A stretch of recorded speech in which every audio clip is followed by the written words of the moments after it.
What's up, man? It's your big brother K-Rino. I seen y'all in a minute, but wanted to talk about what's been happening in the hip hop world just this month alone. A lot been going on in the hip hop world as far as the loss of a lot of great legendary artists, and it's something that is gonna make everybody feel down, especially those who came up listening to these very artists that we lost. Um, Let me say this before I get going in too deep. Y'all make sure when y'all come in, hit the like button for me. Um, I apologize for always randomly doing these. I don't really set mine up. I don't really have like scheduled lives or anything like that. I just kind of go on the feeling and I set it up and I reach out to people at the last minute. And those who have the notifications on, y'all usually know that that your big brother is on. But be sure to hit the like button when you come in, and we're gonna get it on.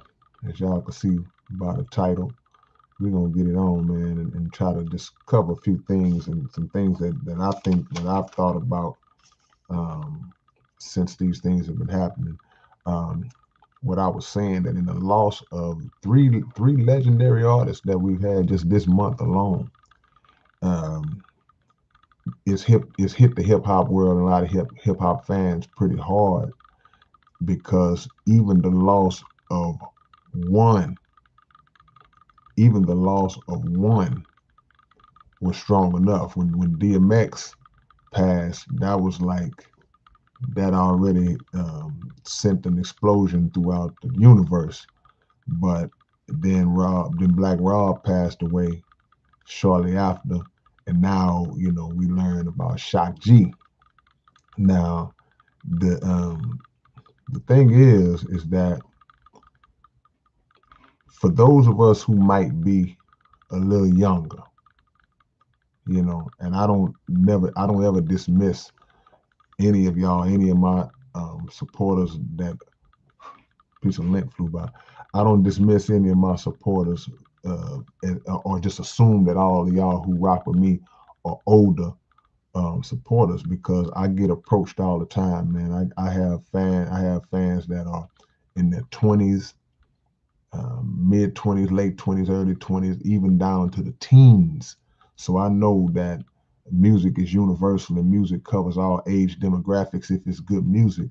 So the era that the time frame that Digital Underground and DMX and Black Rob and those brothers were doing what they were doing, especially when you go back to Digital Underground and Shock G, we talking about late 80s, early 90s. We talking 30 years ago when they had the Humpty Dance out and all these hits that they had out. We talking early 90s, 30 years ago. And but there are people who still rock with those songs. I remember. See, the beauty. I can say this here as far as being the age that I am. I'm 50 years old. The beauty of being the age that I am is that I had the blessed opportunity to see hip hop grow and come along in the early days, and I got a chance to see all of these groups when they first hit the scene.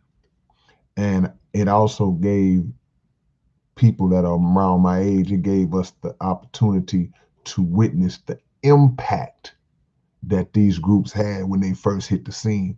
And y'all know how it is when it comes to music, man. It's nothing like a new song or a new group that comes out and just takes the world by storm. They're so different and they just shock the world.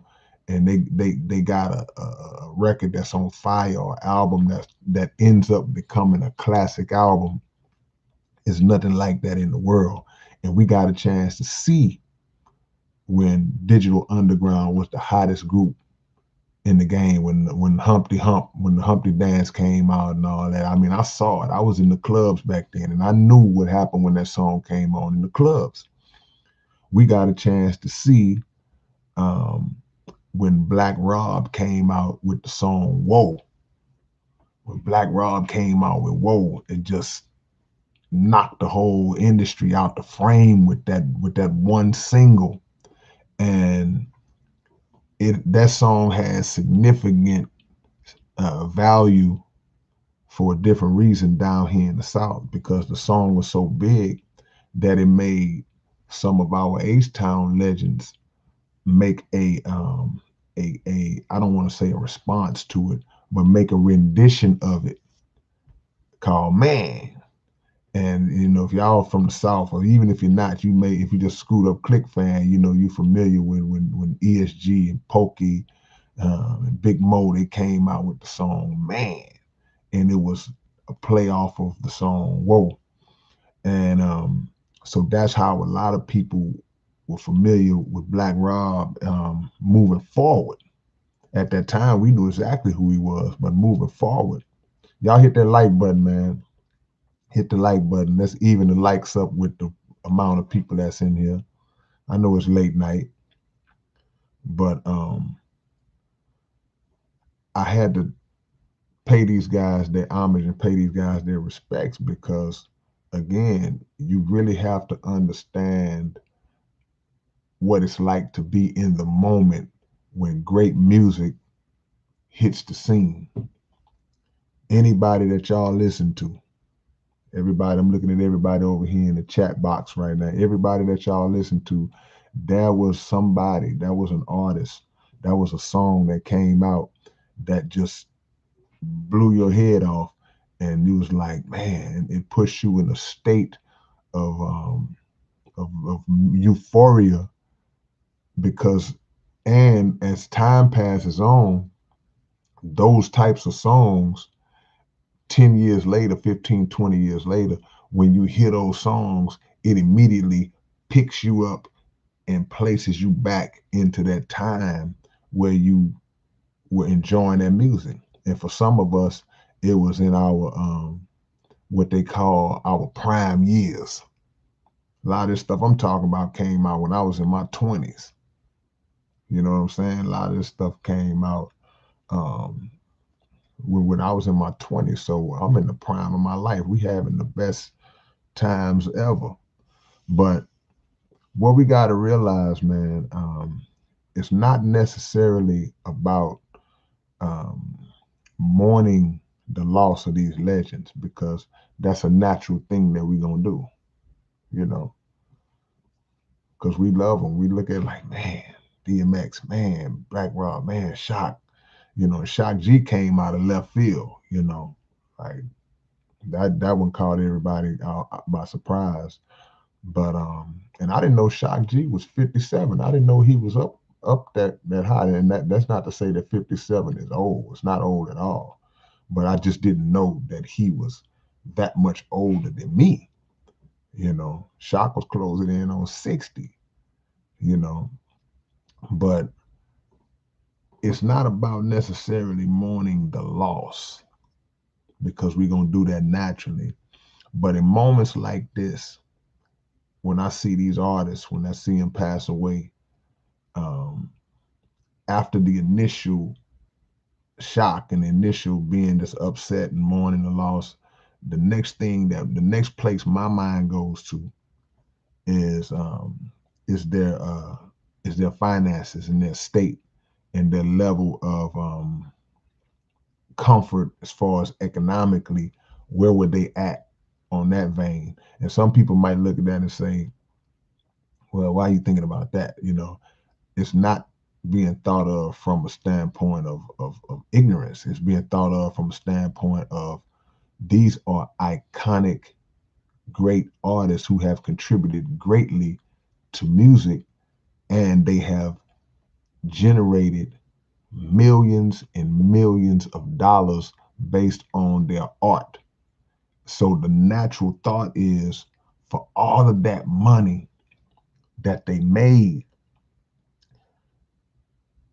is what the amount that they generated, does it compare to what they had when they passed away? And in most cases, it doesn't.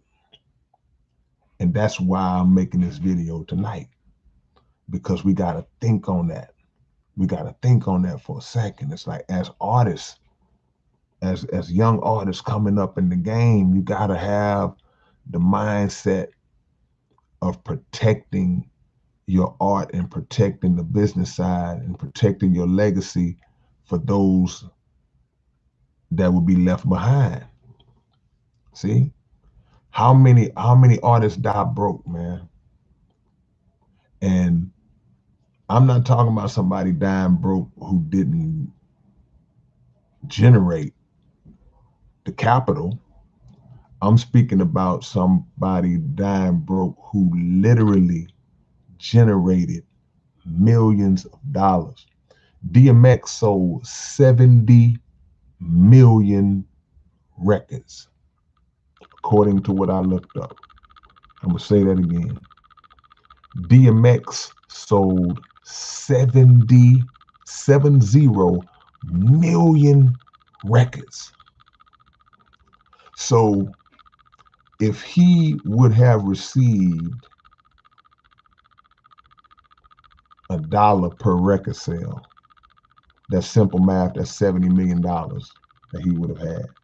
If he would have received 50 cents per record sale, that would be $35 million that would go to him. But of course, we know that the labels ain't set up like that. They don't set it up like that. They set it up for them to make the majority of the money and to pay the artists crumbs on a dollar. Crumbs on a dollar. And so the artist finds himself touring and trying to do shows, trying to get involved in other endeavors, merchandise. You know, DMX got into movies real heavy and was a great actor. Turned out to be a great actor and played in some great movies. And a lot of rappers get into the movie side of it, and we can talk about the dirty side of Hollywood. We know all that. But a lot of rappers get into the movie side of it because it's easier and immediate money. You can do a movie and get paid $1 million off the rip compared to putting an album out that sells 1 million copies, and you got to go promote it, travel around, promote it. You got to go on tour. You got to wait months and months to get a royalty that's robbing you. It's so many cons to just that music side of it.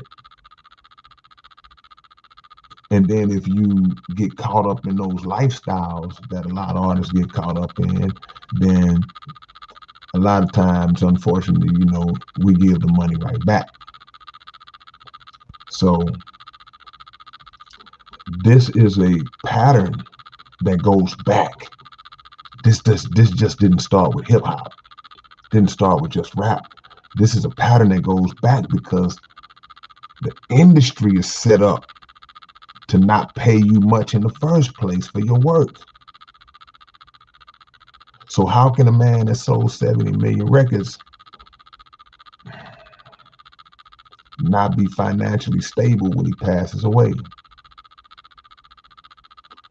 Digital Underground, again, like I said, was one of the hottest groups to come out in the late 80s and the early 90s. They had songs like Humpty Dance, I Get Around, Freaks of the Industry. These are classic hip-hop tracks. And in the first 3 albums of Digital Underground's run, they had already sold a minimum of 2 million records. I don't know what their complete total is, but if you sold 2 million records combined, the first album with platinum, there should be some financial stability there. But these labels take ownership of the music. They take ownership. See, and I'm going to tell you about these labels, man. Benzino just said, sounds like slavery to me. That's right. These labels don't just take ownership of your music. They take ownership of your life, your image, your likeness. They want every part of anything that makes up who you are. I got a doll coming out, an action figure coming out. They want part of that. I'm going to do this commercial for this drink. They want part of that. They want every, that's why I call them blood suckers. They want every drop until there's nothing else to drain from you. It's like wringing out a towel. It's like putting a towel in some water in the sink, and then you wring it out. And you wring it, and when you first wring it, a lot of water comes out, and then a lot of water, and a little less, and a little less, and finally you wring it till it's dry. There's nothing else left. That's how these labels do these artists. I see your Gabe says 360 deal. See? They drain you till there's nothing left. And they don't care about you moving forward. So you look up and you see pictures of Black Rob in the hospital. You look up and you see pictures of other artists that were in the hospital.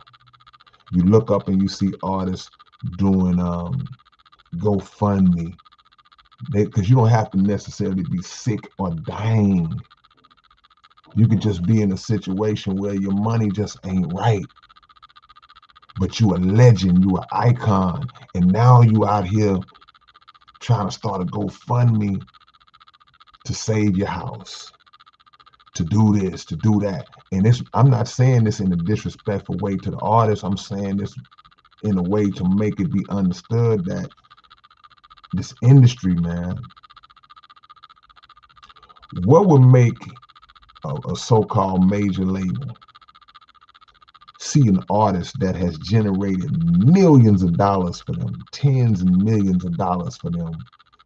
What would make them see an artist doing bad at a point in their life, even if they're no longer under contract with them, and not look at it to where, you know what, let's reach out and try to do something to get them back on their feet? And I know what some of y'all might be thinking, well, you know, if they got on drugs and that's on them. Yeah, there is accountability that needs to be had, personal accountability. But also, there should be a moment where, a human moment where people will just say, okay, you know what? That will be part of what I give you. I will offer you rehabilitation. See? It can be done. Don't condemn, because a lot of times what drives an artist to a certain lifestyle, to get on drugs real bad, to just degenerate, is the dissatisfaction that they're feeling because the label ain't treating them right. They come into the understanding of how corrupt the label is. And it's hard to cope for some. Some people deal with it in different ways, but some people can't deal with it. It's hard for them to cope. See? When they finish with you, you like trash. They throw you out. And they go get another one. So to the young artists that's out there, if y'all come across this video, if some of y'all on here now, if some of y'all that are with me right now, if y'all know artists that are young in the game trying to come up, we have to be forceful in making them learn and study history, man. Gotta know the history of this. Gotta know how it started. Gotta know who these people are. Because if you're 20, you might not know who Shock G is. You might not have heard, you might have heard of DMX, might have saw him, but you don't really know his work. See? So you got to look at the steps that people before you took. And don't just look at the good.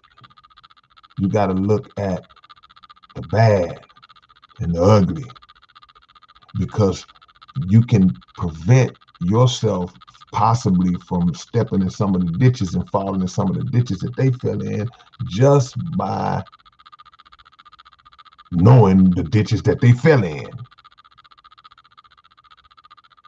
See?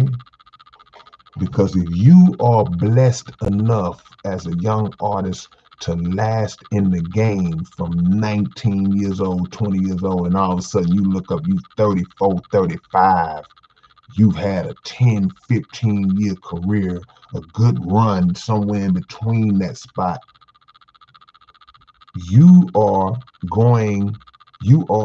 have generated a lot of revenue. But for who? Who would that revenue that you generated, who got the bulk of that? Who got it? Did you get it? Will you get it? A lot of artists are starting to get wiser. But you have to make sure you protect yourself, because they don't love you. When they court you, picture a dude chasing a woman. I'm gonna put it this as blunt of an analogy as I can put it. Picture a low down dude, not a regular guy who sees a woman he's attracted to and he's trying to get to know her better. Picture a low down dude that's going after a woman, but he only wants one thing from that woman. He's gonna say everything he needs to say, everything he feels like she wants to hear. He's gonna do things for her to make her believe that he's really with her. And then as soon as he gets what he wants, he's gonna turn into who he really is. If it's a low down dude.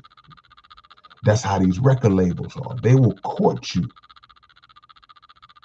and tell you how great you are, tell you how talented you are, tell you how much they're gonna do for you and where they're gonna put you at. And we're gonna be in this thing for the long haul, man. We're gonna build and establish this together.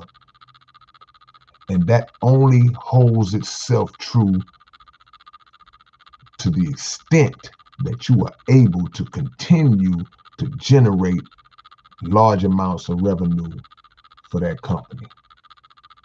Second, you drop an album that kind of flop, that don't do as good as the last ones, they'll cut you off the label. My point of saying that is that stop kissing up to these executives and these labels and these so-called powers. Stop kissing up to them to try to get a position from them and acting like there's no way that you are going to be able to get where you want to get without them. You don't need them, they need you. They need you. The people don't really care about the label necessarily. The label will get a name based on the roster of artists that it has. People will know the label because of the artists that they have, and the label gets popular when all those artists are popping. But for the most part, they care about the artists, the music. If your favorite basketball player, you got a favorite basketball player, favorite football player, that's your guy.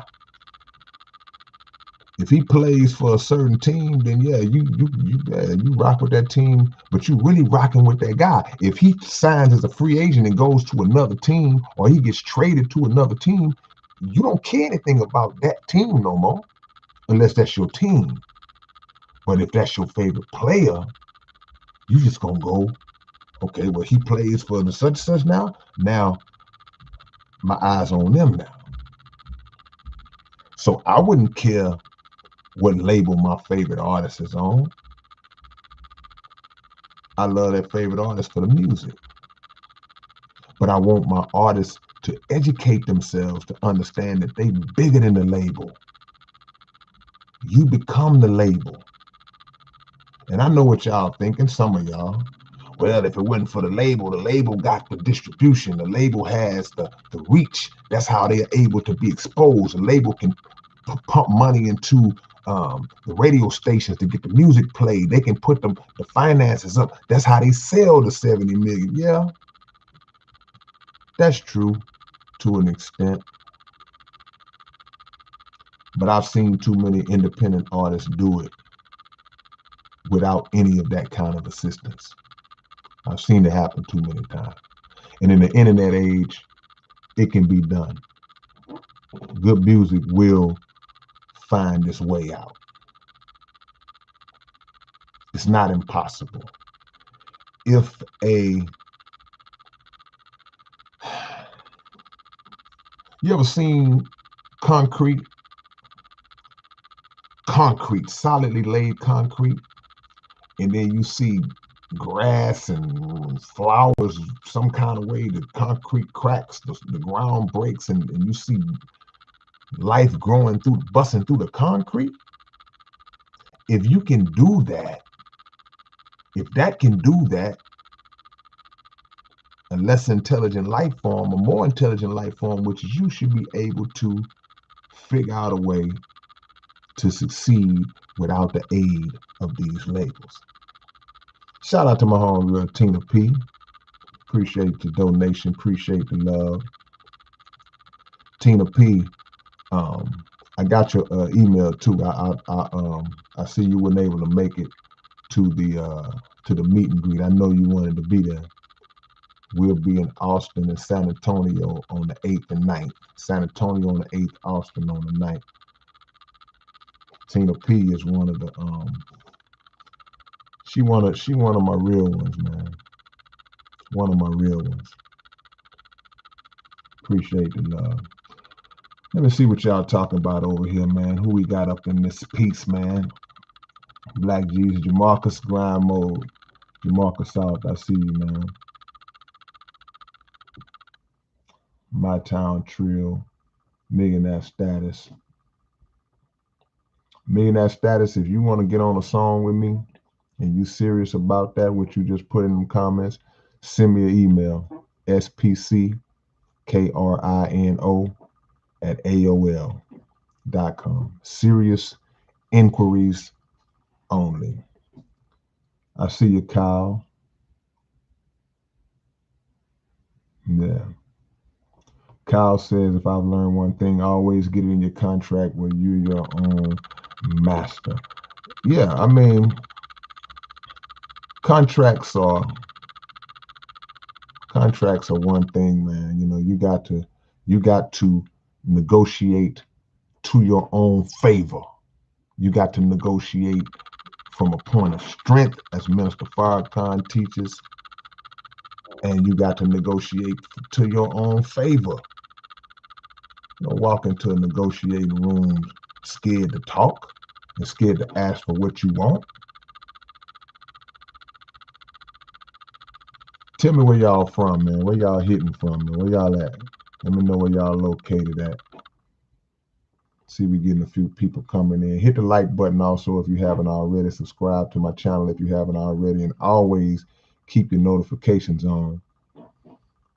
My homie martial arts, man, Dollar Bill. Finna get ready to hit the lab. Dollar Bill and blazing tracks. Let me see where y'all at, man.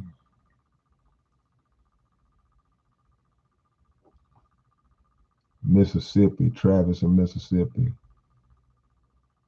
7 Mile, Purple Gang Green. Steve Rio, what's up, Steve? In Canada, man. My guy, New Zealand, Nebraska, Mississippi. Millionaire Status. You playing with me, Millionaire Status, and asking me would I sell my soul.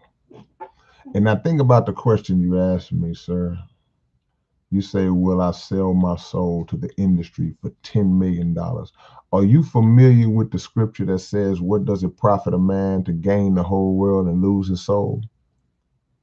If you're not familiar with that scripture, then you don't understand. What does it profit a man to gain the whole world and lose his soul? So for you to word that, will you sell your soul to the industry for $10 million?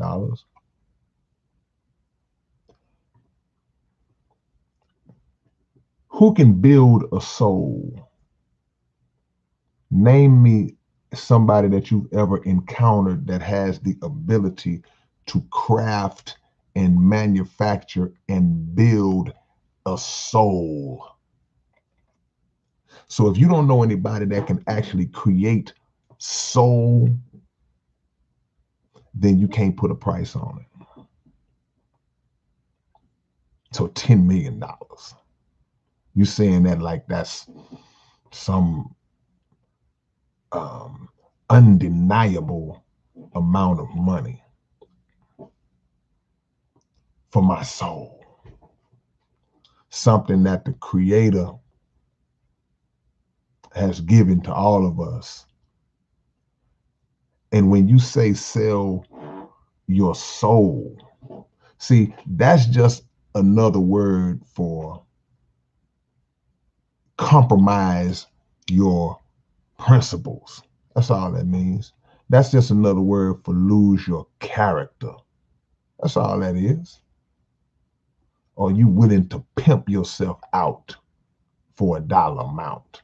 Will you pimp yourself out for a dollar amount? See? Tina P, much love to you, sis. I think you really would have had fun at the meet and greet in Fort Worth, Tina. I think you would have had a lot of fun, you know, because we had a good time, man. Clay Johnson, Columbus, Ohio. What's up, Johnny? I know that's you in Olive Branch, Mississippi. I know that's you. Amon Joseph, South Park Original. Salute. Tina P out there in Philly. Why I always thought that Philly was 216? It's 215? Pine Hill, New Mexico. Yeah. So what we have to understand, man, when we look at these legends passing away, we got to understand something. I was watching Willie D the other day, and he made a really, really great point. He factored in how long hip hop has been around. And when you think about it, you're talking about a genre of music or a culture if you include the totality of what hip hop is. But in this particular case, I'm just speaking about the rap music aspect of it. You're talking about 40 something years, man. That's a long time. So quite naturally, over that period of time, you're gonna start to see, just like you see in R&B, just like you see in rock and roll, just like you see in sports, whatever the case, Hollywood, you'll start to see people, we start to lose people. And it's not always about just because, sometimes it's about just the age, you know, they're getting up there in age. But what I've learned, I've been so blessed and lucky to hear the teachings of the Honorable Elijah Muhammad. Because before that, when I was young, I used to think that 65, 70 years old was old. I used to think that. You see somebody that's 70, oh, that's an old man. That's an old lady. I see the great Jordan King is in here, man. You used to think 65 and 70 was old. You used to think 50 was old, 45 when you're young. If you're 22 and you see somebody that's 45, you're going to call them school. What's up, school? You're going to say they old. But it's not old. Old is only based on the condition that you have allowed yourself to be in or caused yourself to be in. If you have lived your life in a way that has put wear and tear on it, stress on it, sickness on it, based on food and diet and drugs and alcohol and lifestyle, then, as is the case with anything, the wear and tear will make it degenerate faster. And we do that with our bodies.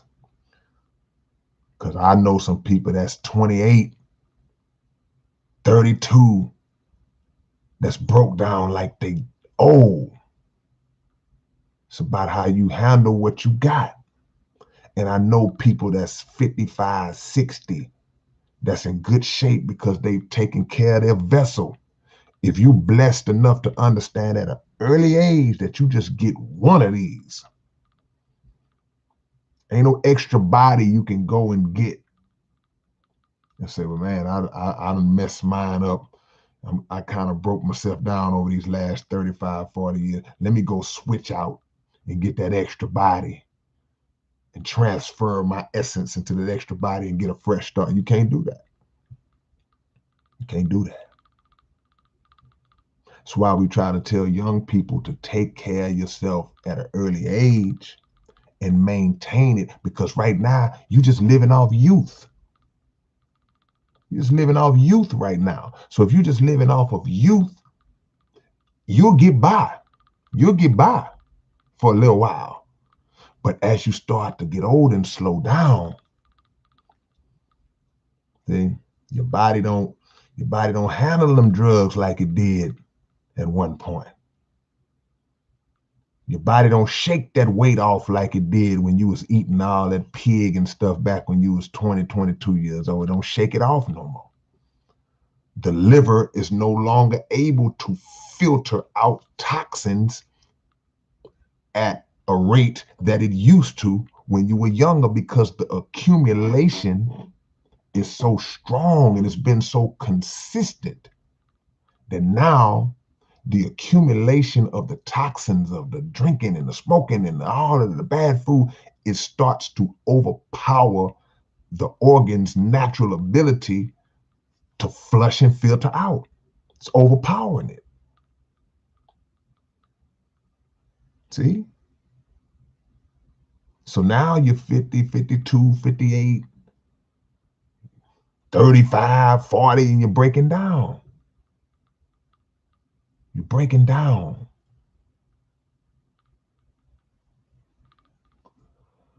Is that Kawane Charles? Kawane, was you at the meet and greet? I see you from Fort Worth. See? So to our rappers, man, hip hop has been around to a point where it's passed, so much time has passed. You know, we're starting to see people, and we've always seen it, but usually it's behind something else, you know, somebody getting shot. And now a lot of younger rappers, they not even making it to 50. DMX was 50, man. I think Black Rob was 51, 52. I don't remember. And Shock G was 57. But our younger rappers, they not even making it that far because they getting shot. You dying in your 20s over nothing. And guess what the bloodsuckers gonna do? They just gonna replace you. There is no pain felt by this system, by this industry. There's no pain felt in their heart when one of these rappers gets shot up. The only pain, they feel a slight sting because it's like, man, lost that money. Oh, well, we'll get another one. We'll get another one. Sure hated to lose him because we were getting ready to make a lot of money off of him, but we'll find another one. We'll find another one. And they will. And they always do. See? We have to be on some each one, teach one stuff. And let me say this real quick to a lot of the people who love to be disrespectful to those who passed away. It's people that wait around for stuff like that to happen, and they start disrespecting the artists who passed. Well, he shouldn't have been on them drugs. Well, that's what happens. That's what happens when you get there. You wanted to be famous. You wanted to be. Man, shut up. I'm so tired of self-righteous people, man. I'm so tired of people who walk around who uh, get on the internet and just type out self-righteous quote, tweet after self-righteous tweet, self-righteous post after self-righteous post. Some of them cats was the same ones out there trying to be rich and famous. Now they just acting like, got to get out of that, man. A lot of those guys, they failed in their rap careers, and now they hate everything that they couldn't become. Whew.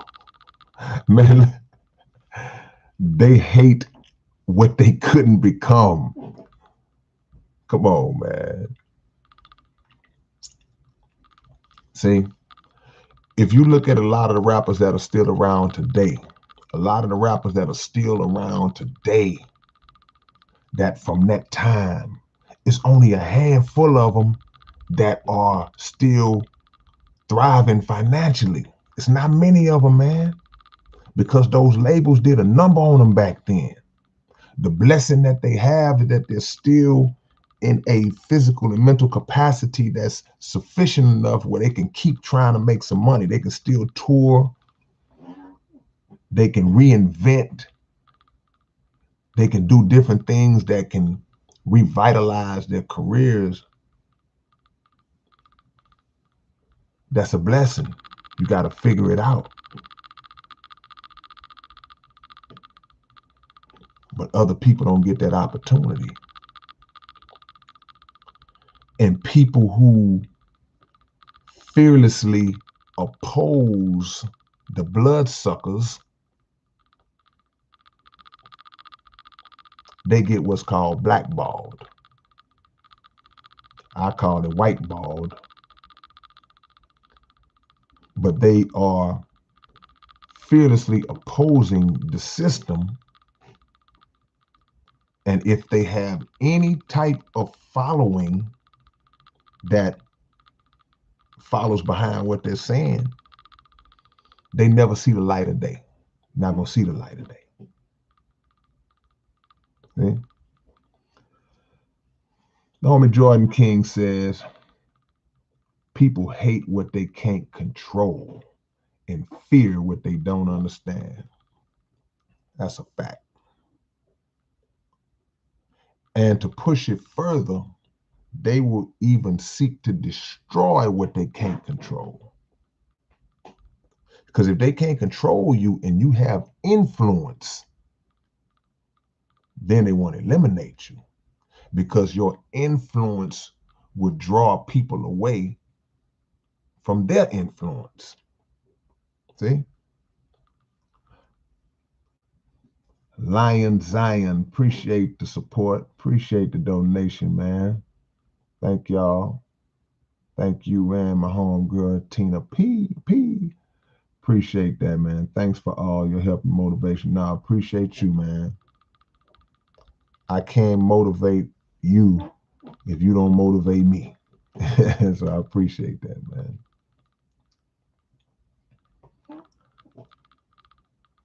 Deadpool, I see you. DJ Big Red. DJ Big Red says nobody would know really who Pac was if it wasn't for Shock G putting him on. And that's a good point, because many of us know Tupac as the Thug Life Tupac, Ride or Die Tupac. But again, being born at the time we were born and coming up in that era, we saw the introduction of Tupac through Digital Underground and Shock G, when he was rapping on Same song. He was on I Get Around, but I think the first time I ever heard Tupac was on the song called Same Song. And that was our first introduction to him. Shock G and Money B and all them, they put him on. And Pac was always, just anytime I saw interviews, and he always acknowledged them. He never seemed to forget his origins. See? Because a lot of people, they get on through other people, and then they end up blowing up past the person that put them on, and they act like that person never existed. That's an ungrateful person. But Pac never did that.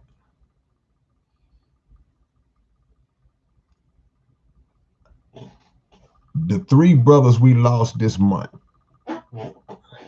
I can remember being in clubs and one of their songs come on and just tear the whole club up. When Humpty Dance came on in the club, that boom, boom, everybody know that beat. When it came on, it was over. And the brilliance of Shock G, because he was the first rapper to just actually play the role of two people in the same group. He played the role of two people. He had an alter ego. Humpty Hump was the alter ego, and he actually pulled it off. He pulled it off. People thought it was two different people. I was one of them in the beginning. I mean, who's done that? Who did that in music before or since? That's something you see back in wrestling. I'm old enough to remember Junkyard Dog, one of my favorite wrestlers, and he got banned from wrestling and came back with a mask on and was calling himself Stagger Lee. But we knew it was Junkyard Dog. Who has done that in rap before or since Shock G did? That was a genius move. See? Marketing and just things like that, man. The creativity, a lot of the creativity that we don't see today. You don't see it. I see some of y'all old folks up in here. Look at that Stagger Lee. Y'all know Junkyard Dog. Some of y'all telling y'all age up in here. Oh man, y'all finna start naming wrestlers, man. Superfly Jimmy Snooker.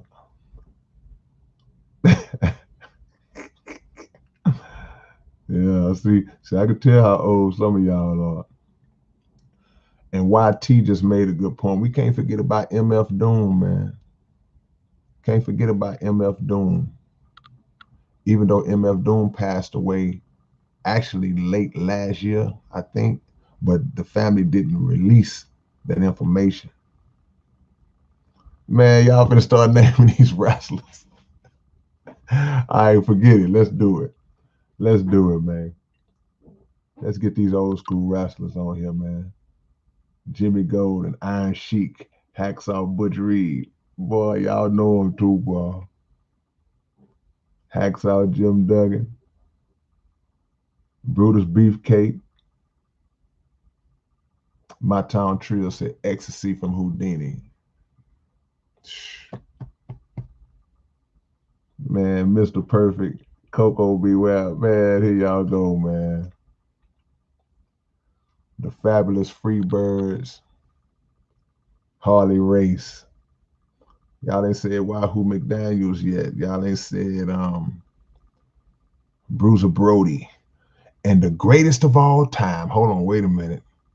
Caleb, you just shut the game down. I don't care what nobody say. The greatest wrestler of all time is the Nature Boy, Ric Flair. I don't care what nobody say. I love Junkyard Dog. I love a lot of the wrestlers that I grew up with. But nobody could cheat like Ric Flair. Ted DiBiase was close. But Ric Flair be getting whooped the whole match. He gonna do something at the end and figure out a way. Roddy Piper and Tiger Conway Jr. Y'all didn't say Tiger Conway Jr., huh? Yeah, Jimmy Snooker was a bad dude. Mil Mascaras was so cold. They finally got his mask off. When they took his mask off, he had another mask on. Ultimate Warrior. The Bushwhackers. See, I remember when the Bushwhackers was actually the sheep herders. Y'all remember that? Sergeant Slaughter. Jake the Snake. Jake the Snake do that DDT. Man, let me get, y'all got me off the subject, man. Well, that's why I mess with y'all, man. We on here talking about wrestlers now. Mr. Wrestling 1 and Mr. Wrestling 2. Don't forget about that. Kamala, R.I.P. to Kamala. But on a serious note, I want us to learn the business. And let me say this to y'all that's watching right now. I ain't just talking about music business because all of y'all don't rap. Most of y'all don't rap. Most of y'all are not in the music business. You just listen to the music. I'm talking about whatever it is that you do. Get a grasp on the business aspect of that. Because the people that pass on and transition from this life, they are to be, listen real carefully, they are to be viewed and used as examples to us.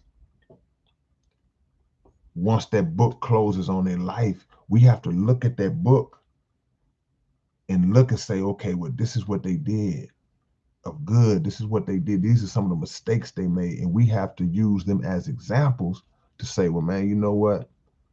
This person generated $300 million and he died or she died with nothing. How can we avoid that? JLJ said Nipsey Hussle knew the business. He knew the business, and he also understood how to establish his own business. He understood how to establish ownership. So when he left, with none of that broke stuff with Nipsey. See? With none of that broke stuff going on with Nipsey. He's an example. We have to use people as examples. And in the present, people who still walking among us who are successful. Quit being too proud to ask people how they did it. And hope and pray that they're humble enough to get a game up. People say the game is to be sold, not told.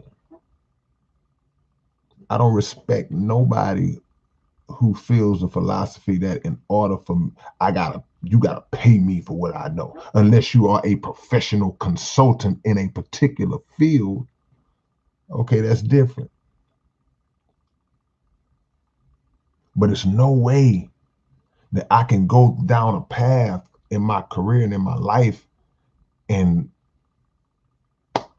run over road bumps and have struggles and trial and error and make mistakes, and then I overcome it and I get to this point, and then some person comes up to me and wants some information, and I say, well, man, you got to struggle just like I struggle. Who do that? Why wouldn't you want to tell a young person coming up how to not mess up the way you did? I don't want you to mess up. I don't want you to go through what I went through. No. I don't want you to go through what I went through, man. I want you to avoid the mistakes I made, because some of the mistakes that I've made and other people made, they don't always necessarily cost you money. They do cost money. There have been some mistakes that have costed me money, but the most costly mistakes that I made and that others have made, it cost them time. And that's what you can't get. There are mistakes that you make that take years to recover from. You feel me? There are mistakes that we make that take months and years to fix and recover from. I'm going to give you an example. You ever been riding somewhere, you on your way somewhere?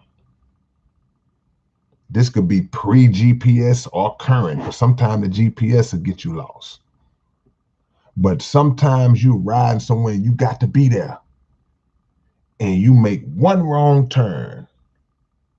And when you make that wrong turn, it takes you all, and you lose 15, 20 more minutes going somewhere that you needed to be 15, 20 minutes. You needed to be there on time.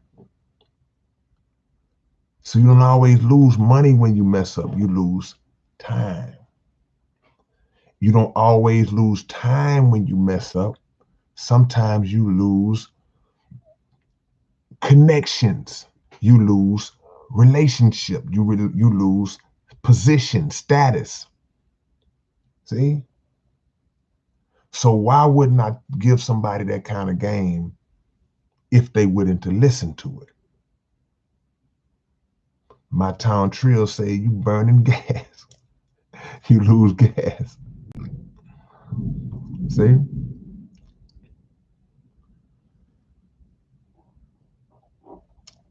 So a lot of our greats die broke.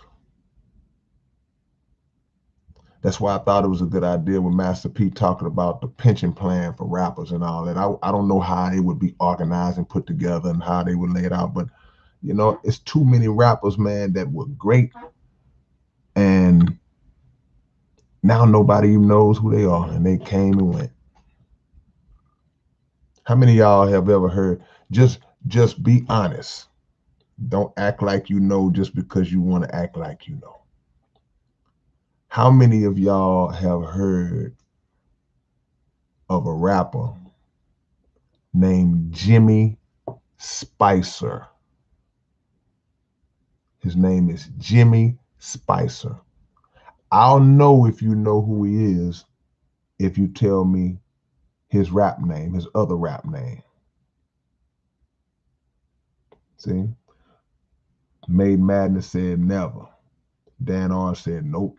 Just being honest, nope. Jimmy Spicer, nope. Jimmy Spicer, man. I see you, Brother Chris. Brother Chris, I'm going to have you ready. Give me about a week, Brother Chris. Jimmy Spicer is a rapper who had one of the hottest records out probably around 1980. I was a young cat at the time. His rap name was Super Rhymes. You can go on YouTube right now and you can pull up the song Super Rhymes by Jimmy Spicer.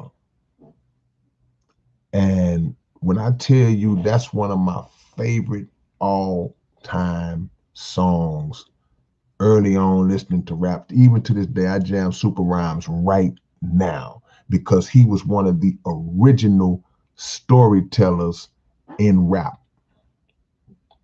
One of the original storytellers in rap. Just go listen to the song. Go listen to it when we get off this live in a few minutes. And Jimmy Spicer passed away about a year or so ago. He had brain cancer. He was 51, 52 years old, I think. No, he was a little older. I think Jimmy Spicer was about 60, 61. But it shows how time can consume your greatness.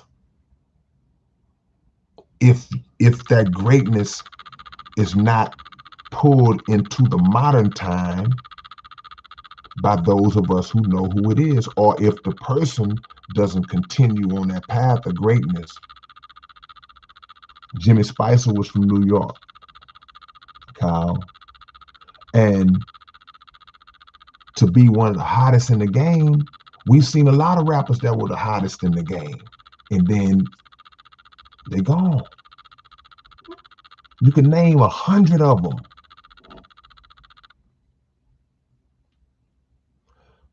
But somebody like Jimmy Spicer, the average hip hop fan, if you're not from that era, you don't even know who he is. But I consider him to be one of the greats because he's a pioneer of storytelling in rap, using his imagination. We got to hold those type of people up, man. Chat, I guess that's Jenkins. He says bunch of one-hit wonders. I guess you throwing an insult at people. I guess you're trying to be funny or something, but I'll tell you something about a so-called one-hit wonder. Being a one-hit wonder is better than being a no-hit nothing. So people laugh at somebody who got one hit. You don't have no hits. And people wonder. Look, people don't even wonder about you because they don't know you exist. So I respect anybody. Let me tell you something about a one-hit wonder. He said no insult intended. Okay. But this will give me an opportunity to say this anyway, chat. What I've always say about people who, when somebody may criticize them as being one-hit wonders, I've seen people have one hit that feeds them for the rest of their life. You can't name no other song that they have, but that one hit. And that one hit feeds them the rest of their life. So we can never dismiss somebody who did something great, even if they only did it one time, because it's too many that didn't even do it once. Which brings me back to DMX, Shock G, Black Rob. You talking about artists who did it over and over again. That's why Digital Underground sold 70 million records. But who got the most of that 70 million? 70 million records. 70 million records don't mean $70 million because the albums cost, even back in those days, an album cost $15. So 70 million times 15 or 70 million times 10. Because the way it works is that the actual retail store who sells the album, of course, they get a portion of that. But the record label might make $10 off of a sale. So 70 million times 10. I ain't the best mathematician in the world. Who knows what's it? Could somebody do the math on 70 million times $10 and tell me how much money that is? What's 70 million times $10? One of y'all, somebody get the calculator out. This is not a rhetorical question. I really want to know the answer, because I'm trying to make a point. $700 million.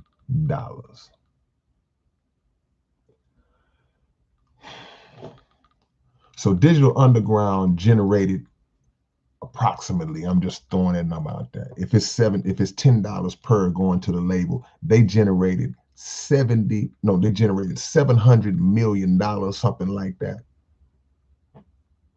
And how much do you think they saw? No, I'm sorry. I'm talking about DMX sold 70 million records, not Digital Underground. DMX. So think about this for a minute, man. So if DMX, if his record sales alone generated $700 million, how much money did his movies generate? Belly. What's that other movie? Wasn't he in a movie with Aaliyah? So just off my just butt naked calculations right now, you speaking about a man who in his lifetime, in his short lifetime, was responsible for generating about $1 billion. Think about that for a minute. If it's 700 million off of music, and if his movie, all his movies combined have to do is generate 300 million, that puts it at $1 billion. You can go on Wikipedia and pull up his movies and it'll tell you what it did at the box office. So how much did Belly make at the box office? How much did the movie with Jet Li make at the box office? See? So this man is responsible for contributing at least $1 billion to an industry that only gave him crumbs. See? These are the bloodsuckers. So don't tell me nothing about his problems and lifestyle. And nah, man, we're not gonna fall for that trap. We're gonna talk about the bloodsuckers. That's greatness to be able to generate that, to make people love you enough.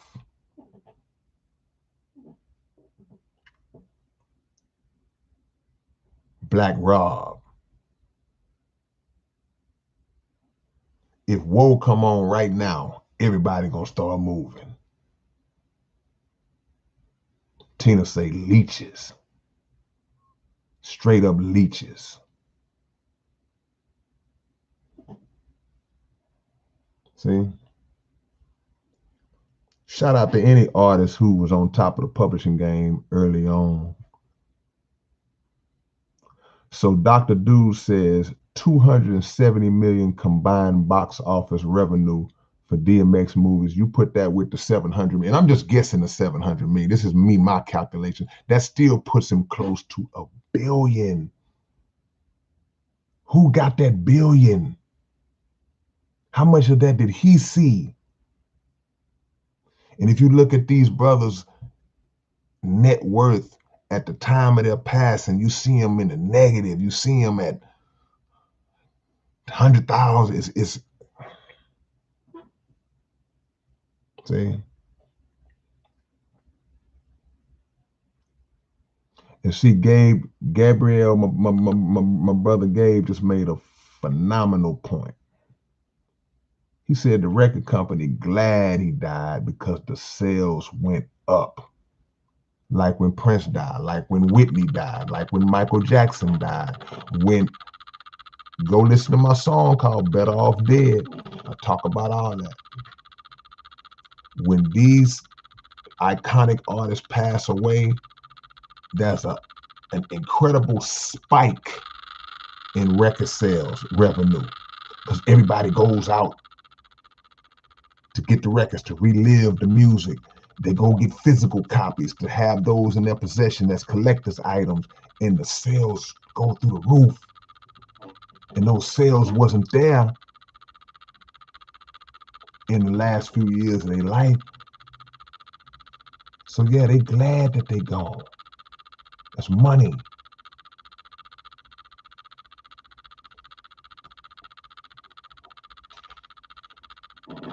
Let's wake up, man. Let's look out for each other. Let's educate.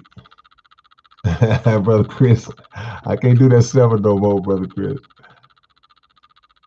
Yeah, but we're going to educate ourselves and educate our young artists coming up. Let's end the division between us and the younger artists, man, because that's what they want. That's what the bloodsuckers want us to do. And Brother Andre, money is not evil. Money has no brain, it has no mind, it has no thought. It's people who will carry out evil in order to accumulate money. Like I say, the love of money is the root of all evil, but the money is an inanimate object. Money is like this pen. It just, if I set this pen down, it's not gonna, the pen is not gonna get up and just go to the bathroom by itself. I could set $100 down.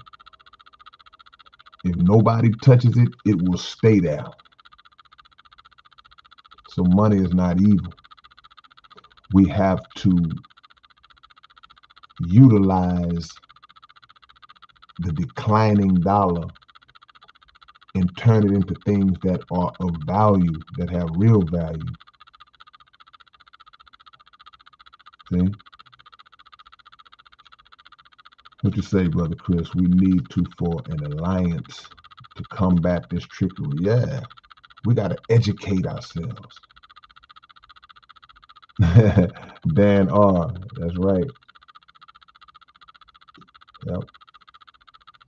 Jordan King says they gonna make you famous and you gonna make them rich. Let me give y'all these shout outs before I go, man. I'm trying to make sure I get everybody, man. Is that Roy Pinas 1D33? Okay, I'm gonna check my email. LW Light in the Darkness, Ja, Light in the Darkness, The Real MC Gimmick, Gil Edwards, Young Cat, Brother Chris, Brother Dan, Jay Keezy, Don Perignon, Tina P saying Object, Caleb Edwards, I see you, Dimitru. What's up, Jimmy? The Tots, I see you, man. Real solid. Just got to give y'all shout outs, man. Much love to y'all. Appreciate everybody who donated to the channel. My new album will be out probably the middle of June. We still working on it. Got some stuff going on. It's gonna be cool. But in the meantime, y'all keep jamming the old stuff.